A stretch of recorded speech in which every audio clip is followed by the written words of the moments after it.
Anyway चलिए, थक तो नहीं गए? Good evening. सो रहे हो तो नमस्कार, गुड इवनिंग।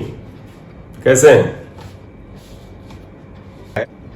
अब आइएगा, एक काम करते हैं। एक चीज मैं तुम्हें बता दूं, क्योंकि आपके ऑप्शन में हो सकता है, जब से पूरा एनसीईआरटी बेस्ड क्वेश्चन दे रहे हैं तो ये ब्रिज रेक्टिफायर नहीं दे रहे हैं। एक्चुअली फुल वेव रेक्टिफायर और हाफ वेव रेक्टिफायर पढ़ने के बाद एक आता है ब्रिज रेक्टिफायर।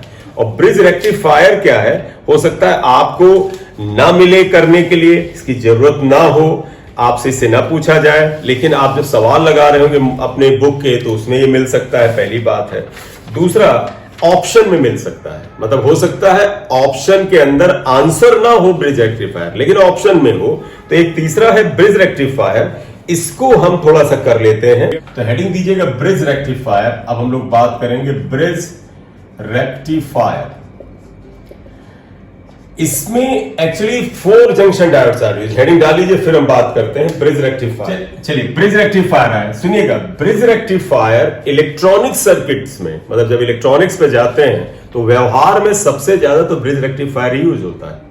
तुम्हारे मन में आएगा सर ये फुल वेव रेक्टिफायर है, हाफ वेव रेक्टिफायर, ये फुल वेव रेक्टिफायर है। ये वेव के दोनों, मतलब ऑल्टरनेटिंग वेव, ऑल्टरनेटिंग पल्स के दोनों half, positive half, negative half, दोनों को आउटपुट में देता है। तो it is a full wave rectifier. इसमें 2 की बजाय 4 जंक्शन डायोड यूज होते हैं। तो आप लिखोगे it is full wave rectifier, full wave rectifier, एक फुल वेव रेक्टिफायर है। इट हैज 4 जंक्शन डायोड्स, इसमें 4 जंक्शन डायोड्स होते हैं। और ये इलेक्ट्रॉनिक्स में, क्योंकि बेटा डायोड ट्रांजिस्टर ये सब तो बेटा इलेक्ट्रॉनिक्स का ही पार्ट है, तो it is widely used in electronics में इसका बहुत ही अच्छा खासा इस्तेमाल होता है। अब आया कि इसका ये फुल वेव रेक्टिफायर क्या है, तो एक चीज पता है बेटा, जो कुछ आउटपुट फुल वेव रेक्टिफायर में होते थे, यानी फुल वेव रेक्टिफायर का आउटपुट वोल्टेज, करंट, उसका रिपल फैक्टर, उसकी फ्रीक्वेंसी सब सेम होता है। तो आप क्या लिखोगे? आउटपुट वोल्टेज, करंट, फ्रीक्वेंसी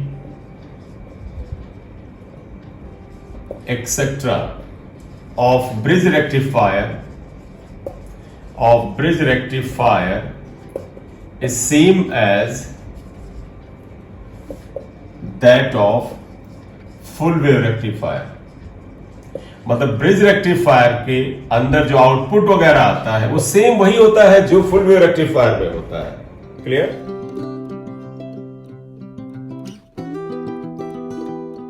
क्यों यूज होता है? इसके कुछ एडवांटेजेस हैं। एक तो जानते हो, वो जो सेंट्रल टैप की बताया था, जैसे फुल वेव रेक्टिफायर में सेंट्रल टैप की के लिए एक ट्रांसफार्मर वगैरह जोड़ना होता था, और सेंट्रल टैप की उसकी जरूरत नहीं पड़ती है। तो इट हैज, 5वां पॉइंट लिख दे, it has several advantages over the full wave rectifier. Full wave rectifier जो यहां पर हमने पहले पढ़ा था वो क्या है? सच एज, बहुत सारे होंगे लेकिन एक बता रहे हैं। In bridge rectifier central tap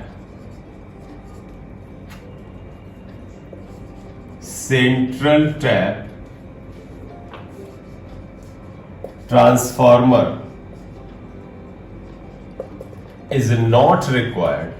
is not required if step, क्योंकि ट्रांसफार्मर की आवश्यकता तभी नहीं है अगर step up and down is not needed, जरूरत नहीं है तो आप मत लगाओ इसको।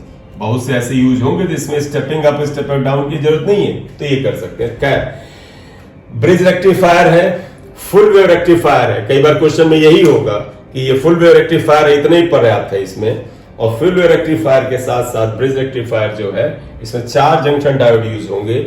और ये कुछ मामलों में जो आपका central tap full wave rectifier था उसके ऊपर ये ज्यादा, उससे ये ज्यादा बेहतर होता है। क्लियर? चलिए, तो ब्रिज रेक्टिफायर आपको दिखेगा, तुमने जैसे व्हीट स्टोन ब्रिज देखा था ना, उस तरह से तुम्हें यहां पर बीच में एक ब्रिज टाइप का दिखेगा यहां पर। तो इसमें अगर आप जाते हैं तो एक पैरेललोग्राम टाइप का है, ब्रिज टाइप का बनाते हैं। बाद में हो सकता है हम इसमें 2 डायग्राम बनाने पड़े, लेकिन देखिएगा इसमें एक यहां पर, तो जैसे एक डायोड ये लिया, थोड़ा अलर्ट रहना पड़ता है डायग्राम में। एक ये डायोड हो गया, इसमें जानते हो जैसे हम यहां जोड़ेंगे एक पैरेललोग्राम टाइप बनाएंगे ये, तो अगर ध्यान देना ये डायोड का अगर एन टाइप इधर है तो बेटा यहां पर दूसरे डायोड का पी इधर होगा। ये जरा सा आपको ध्यान रखना होगा। हालांकि क्योंकि तुम्हें कोई थ्योरी बगाड़नी नहीं है बोर्ड की तरह से, तो इसलिए तुम्हें खुद ही मिल जाएगा सर्किट में दिखा हुआ। तो बस थोड़ा सा ध्यान में रखो, इतना कोई अलर्ट होने की जरूरत नहीं। कंडीशन क्या है, इस पॉइंट पे अगर एक का एन टाइप है तो दूसरे का पी टाइप होगा। इस डायोड को अगर आप D1 लिखना चाहे D2 लिख लें। ये डायोड जाएंगे और एक जंक्शन एक पैरेललोग्राम टाइप का होगा, उससे ये कनेक्टेड होंगे। जैसे देखो बेटा, इसका ये पी टाइप था तो दूसरे का भी पी टाइप ऐसे बनाओ, ये आएगा ऐसे, ये बिल्कुल ये नीचे ले आओ यहां पर, ये इस तरह आएगा। और इसमें ये एन टाइप था तो इधर इसका एन टाइप जाएगा, ये ऐसे आता है। ये आप D3 ले लीजिएगा, ये D4 हो गया, ये आया। और इसमें ब्रिज ऐसे बना होता है। ब्रिज पे हम लोग बेटा याद रखना, जैसे हम पहले जब व्हीट स्टोन ब्रिज करते थे तो ब्रिज में हम लोग क्या लगाते थे, वो जो लगा रहे थे वो था गैल्वेनोमीटर, जिसपे करंट जाता था। यहां हमें करंट नापना नहीं है, हमें करंट फाइंड आउट करना। तो जहां पर गैल्वेनोमीटर ब्रिज में रखता था वहां पर आप एक लोड लगा देते हैं, ये लोड है। तो ये लोड है, आप चाहे लोड से आउटपुट दिखाना चाहें तो हमेशा लोड क्या होता है बेटा, आप तार लगा के लोड से निकाल लेते हैं, ये लोड RL। बोले इतनी बात क्लियर है? तो ये आया। अब कहोगे क्या, हम चाहें तो स्टेप अप और स्टेप डाउन ट्रांसफार्मर ना लगाएं, लेकिन हम यहां पर स्टेप मतलब हम ट्रांसफार्मर लगा के इसे समझा रहे हैं। होता ना, हमारे पास चॉइस है कि हम चाहें तो ना लगाएं, लेकिन हम इसे बता रहे हैं। लेकिन बताइएगा बेटा, आप ना लगाओ भाई, हमें देखो बेटा, ट्रांसफार्मर थोड़ा एसी देता है। ट्रांसफार्मर हम सीधे एसी सोर्स ही लगा दें इस पे, जैसे तुम्हारे घर में जो स्विच लगा है उसमें प्लग में लगा दो सीधे, ट्रांसफार्मर में लगाओ। तो इस ट्रांसफार्मर नहीं लगाओगे तो भी चलेगा ये। तो ये आ गया। अब आप देखो बेटा, यहां ट्रांसफार्मर से एसी आप दोगे, एसी इनपुट आप यहां पर, तो ये तो चलो एसी इनपुट आ गया। वेव फॉर्म हम अलग से बना देते हैं, एसी इनपुट। देखो बेटा, अगर आपने इस सेकेंडरी देखो step up transformer, step down transformer जो भी इस्तेमाल किया, यहां पर बाई चांस हमने स्टेप अप बना दिया है, क्योंकि प्राइमरी से सेकेंडरी में नंबर ऑफ टर्म्स बढ़ रहे हैं। सेकेंडरी का एक टर्म S1 हुआ, ये S2 हुआ, इनपुट एसी आप यहां लगाते हैं। क्या मैं इसको समझाऊं आगे कैसे काम करता है? चलिए, तो वेव फॉर्म के लिए मैं जरा इसको D4 इधर लिख लेता हूं, D2 इधर लिख लेता हूं। वेव फॉर्म के लिए मैं यहां जा रहा हूं।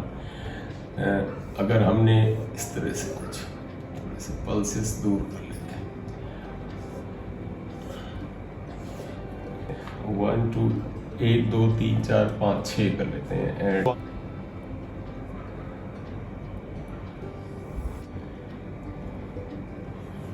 देखो in what way will do, ये एसी इनपुट है। देखो बेटा, ये एसी इनपुट है, फुल वेव रेक्टिफायर है। फ्रीक्वेंसी के बारे में आप ध्यान रखो, फ्रीक्वेंसी डबल ही होती होगी। ये इनपुट वोल्टेज हमने ले लिया, ये आया एसी है बेटा, ये 3 पल्सेस हमने बना लिया। अब आइएगा इसमें देखो, यहां पर हम डीसी आउटपुट लेंगे, डीसी आउटपुट। सुनिए, in what way it will work, बड़े ध्यान से सुनना बेटा।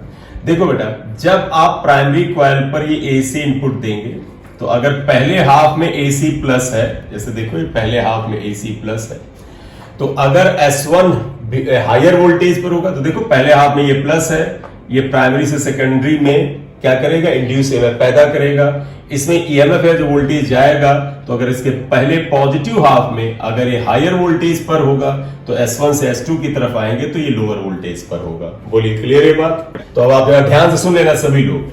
अगर S2 लोअर वोल्टेज पर है तो देखो बेटा, ये माइनस नेगेटिव टर्मिनल इसके नेगेटिव से कनेक्टेड है और इसके पॉजिटिव से कनेक्टेड है। तो पता किसी बैटरी का नेगेटिव, अगर मैं गलत बोल गया, किसी बैटरी का नेगेटिव अगर पी टाइप से कनेक्टेड हो तो ये रिवर्स बायस होगा। यानी फर्स्ट पॉजिटिव हाफ एसी में if S1 is at higher voltage, if you move from S1 to S2 voltage drops, it is at lower voltage. In that case देखो, minus terminal low voltage is connected to P type of this, तो ये reverse bias में जाएगा, current देगा ही नहीं। लेकिन ध्यान रखना, negative is connected to the N type of this, ये फॉरवर्ड बायस जा रहा है, ये करंट देने जा रहा है। इधर से भी देख लो, देखो ये पॉजिटिव टर्मिनल आया, इसके देखो पी टाइप से कनेक्टेड हुआ तो ये करंट देगा, लेकिन इसके एन टाइप से वो ये करंट नहीं देगा। तो फर्स्ट हाफ में D1 और D4 करंट नहीं देने जा रहे हैं। देखो पॉजिटिव टर्मिनल से कनेक्टेड हुआ पी टाइप, ये करंट देगा, और ये हायर वोल्टेज पर है, तो देखो यहां से कनेक्ट होके आया, कंपैरेटिवली हायर यहां से कनेक्टेड हुआ, तो ये भी पॉजिटिव फॉरवर्ड बायस जाएगा, और एन टाइप नेगेटिव से कनेक्टेड आएगा। तो in first half cycle of AC, तो आप क्या लिखोगे, if in first half of AC input S1 is at higher voltage, higher voltage का मतलब पॉजिटिव होता है बेटा, वोल्टेज मतलब positive, then S2 will be at lower voltage, lower का मतलब नेगेटिव हुआ, वोल्टेज मींस नेगेटिव, ठीक है। अब डायग्राम में देखो तो इसका मतलब क्या हुआ, देन बताइएगा क्या होगा, D1 and D4 reverse biasing में चलाएंगे, लिखोगे D1 and D4 reverse biased होंगे, और जो रिवर्स बायस होंगे वो जानते क्या होता है, अपने सर्किट में करंट को ये काट देंगे भाई, ये बेकार कर देंगे, ये बेकार हो गया, ये बेकार, ये काम ही नहीं करेगा, reverse biased. But D2 and D3 forward biased, ये फॉरवर्ड बायस्ड होंगे। तो बताइए जो फॉरवर्ड बायस होंगे वो करंट को जाने देंगे, तो जरा इसमें समझिएगा। देखो बेटा ये D2, ये जो D2 है, और D3 ये फॉरवर्ड बायस है, D3, तो आप जानते करंट कैसे जाएगी, करंट का डायरेक्शन का भी अंदाजा है तुम्हें ना, वो जो जंक्शन डायोड का जो एरो दिखता है, ये डेल्टा इस तरफ, तो तुम कहोगे कि सर करंट ये जाएगी, मैं यहीं से शुरू कर देता हूं। देखो बेटा ये एरो की तरफ जाएगी, ये करंट जाएगी, ये तो ब्लॉक हो गया, इधर तो करंट जाएगी नहीं, तो बेकार हो गया था। आप मत हटाना, आपको मैं समझा रहा हूं, ये RL ये लिया, तो इधर तो जाएगी नहीं, ये करंट इधर मुड़ जाएगी, देखो लोड में ये करंट जा रही है, ये यहां तक आई, इधर जाएगी नहीं, ये तो बेकार हो गया, तो करंट किधर जाएगी, आप देखो इधर जाएगी, इधर, इधर, ये, और करंट किस डायरेक्शन में जा रही है, अगर क्लॉकवाइज एंटी क्लॉकवाइज के हिसाब से हम बात करें तो बेटा करंट किधर जा रही है फिलहाल सर्किट में, क्लॉकवाइज डायरेक्शन में। Hence clockwise current flows in output. बोले बेटा क्लियर, तो सुन लीजिएगा एक सेकंड। क्लॉकवाइज करंट मिली मतलब अगर ये पॉजिटिव हाफ में मिला तो आपको कहोगे करंट मिलेगी। बताओ किस किस की वजह से मिली, D2 D3 फॉरवर्ड बायस था, तुम कहोगे सर D2 का मिलेगा और D3 का करंट मिलेगा, ये दो देंगे और कोई नहीं देगा। बोलिए इतनी बात क्लियर। चले अगर आप बेहतर समझना चाहते हैं, मैं तुम्हें इनवाइट करूंगा, अगर आप बेहतर समझना चाहते हैं, ये तो मैंने हटा दिया था समझाने के लिए, आप जोड़ा रहने दो, ये मैंने समझाने के लिए किया था, तो मेरा मतलब समझिएगा, अगर मैंने पहले positive half cycle of AC में इनको हटा दिया, ये लिख दिया, अब नेगेटिव हाफ के लिए हमें फिर से सर्किट की जरूरत पड़ेगी। तो अगर आप बेहतर चाहते हैं तो आप ये हटा लो, ये बना लो, फिर तुम्हें ये वाला डायग्राम एक बार फिर से बनाना पड़ेगा, मैं इसी में करेक्ट कर लूंगा, तो आप ये कर लें इतना, फिर मैं सेकंड डायग्राम बना लो। आई होप सबने कर लिया होगा, बाई चांस बेटा नहीं किया है तो स्क्रीनशॉट ले लो।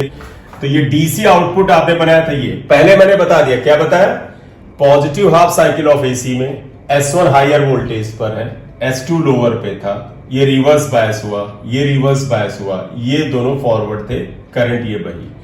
अब जाते हैं सेकंड, मैंने कहा तुम डायग्राम फिर से बनाओगे, तो मैं ये एरो हटा रहा हूं, आप जल्दी से डायग्राम फिर से बना लो, क्योंकि आपको दूसरे डायग्राम में अगला हिस्सा समझना पड़ेगा। पहला पॉजिटिव हाफ मैंने एक डायग्राम में बताया, रेस्ट जो नेगेटिव हाफ है वो सेकंड में बताएंगे। सुनिएगा बेटा, तो अगर पॉजिटिव हाफ ऑफ एसी में ये हायर वोल्टेज पे थे, लोअर पे था, तो जब ऑल्टरनेटिंग करंट अपनी पोलैरिटी बदलेगी तो इसकी भी पोलैरिटी बदलेगी, ये माइनस है, ये प्लस होगा। अब बताओ बेटा, अगर ये प्लस है तो देखो प्लस कनेक्टेड है एन टाइप से, ये रिवर्स बायस में अब चला जाएगा। और अगर आप देखो ये माइनस है, माइनस प्लस से कनेक्टेड है, और तो ये रिवर्स बायस में चला जाएगा। अब ये दोनों रिवर्स बायस में, तुमने देखा होगा डायगोनली अपोजिट वाले काम कर रहे थे, पिछले में ये काम कर रहे थे, अब ये काम कर रहे हैं, ये रिवर्स बायस में जाएगा। अगर रिवर्स बायस में जाएगा, फिलहाल मैं इसे हटा देता हूं तो तुम्हें दिखना बंद हो जाएगा, तो अच्छा रहेगा। ये अब क्या होगा, इफ इन सेकेंड हाफ, देखो in second half of AC input S2 is at higher voltage यानी positive and S1 will be at lower voltage यानी नेगेटिव होगा, देन D1 एंड D2 जो होंगे ये फॉरवर्ड बायस्ड हो जाएंगे, फॉरवर्ड बायस्ड हो जाएंगे, बायस्ड, एंड D3 और D2 ये जो हो जाएंगे रिवर्स बायस्ड, D2 और D3 रिवर्स बायस हो जाएंगे, रिवर्स बायस, रिवर्स बायस्ड। अब ध्यान दीजिएगा, जरा करंट बना लें। देखो बेटा ये बेकार हो गए, ये काम कर रहे हैं, नहीं D1 D4 फॉरवर्ड बायस था ना, ये पहले से हटाइए। तो देखो बेटा करंट किधर जाएगी, ये देखिए, ये अब करंट अगर आप देखो तो शायद एंटी क्लॉकवाइज जा रही, इधर जाएगी नहीं, ये तो बेकार हो गया, ये इधर जाएगी, करंट एंटी क्लॉक जाएगी। लेकिन लोड में देखो तो बेटा राइट से लेफ्ट ही जा रही है ना, राइट से लेफ्ट जा रही है। तो लिखोगे हेंस करंट, या आप क्या लिखोगे, hence anti clockwise current flows, anti clockwise current flow होती है, but current in RL is same. आप लिख सकते हो right to left in both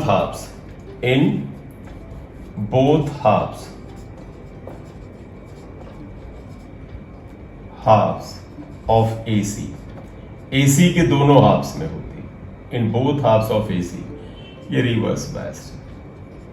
चलिए बेटा, अगर किसी के मन में प्रश्न हो तो बताओ बेटा। ठीक है, तो आप देखो क्या हो रहा है, सुनिएगा। वेव फॉर्म हमने नहीं बनाया, पहले हमने क्या था, पॉजिटिव हाफ में D2 D3 ने करंट दिया, नेगेटिव हाफ में किसने करंट दिया, सेम डायरेक्शन में, लोड में करंट सेम डायरेक्शन में थी, ये D1 और D2 दे देंगे।